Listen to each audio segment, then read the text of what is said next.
ሰላም ሰላም ቤተሰቦቻችን፣ እኔ ጉላት ሹመ እባላለሁ። የኮንስትራክሽን ቴክኖሎጂ ማኔጅመንት ምሩቅ ነኝ። እንግዲህ በወተር ፕሩፍ ስራ ላይ ኦልሞስት 10 ዓመት እና ከዛም በላይ ሰርቻለሁ። ይሄ እዚህ ጋር እንደምታዩት የመጀመሪያው በረንዳ እንግዲህ በዌበር ድሬፍሌክስ ነው የሰራነው ማለት ነው። ዌበር ድሬፍሌክስ ማለት እንግዲህ የውሃ ስርገት ቀለል ያሉ ቦታዎች ላይ፣ በረንዳዎች ላይ፣ ሽንት ቤቶች ላይ የምንጠቀመው ይሆናል። እንግዲህ አጠቃቀሙና ኬሚካሉን እዚህ ጋር በቀላሉ ማየት እንችላለን ማለት ነው።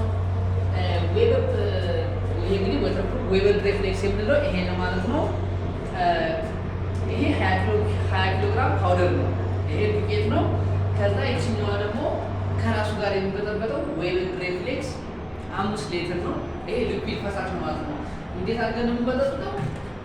ይሄን 5 ሊትር ፈሳሽ እና ከ20 ኪሎ ግራም ዱቄት ጋር እኩል አድርገን ነው ሚክስ የምናደርገው ማለት ነው። ሚክስ ካደረግን በኋላ ቀጥታ ምንድን ነው የምናደርገው ማለት ነው። እኩል ምንም ሳንጨምርበት ሚክስ ካደረግን በኋላ ወደዚህ ወደሚቀባው ቦታ ላይ ይዘን መጠን ቀጥታ በሙሉስ ነው የምንቀባው ማለት ነው። እንደዚህ ያሉ ማቴሪያሎች። ስለዚህ ይህን ሁለቱን ዱቄትና ፈሳሹን ሚክስ በማድረግ የምንጠቀመው ቦታ ላይ ወይም ደግሞ እንዳልነው ዌበር ድሬፍሌክስ የምንጠቀማቸው ቦታዎች ቅድም እንዳልነው እንግዲህ የውሃ ስንገድ በጣም የማያሳስብ ቦታ ላይ ለምሳሌ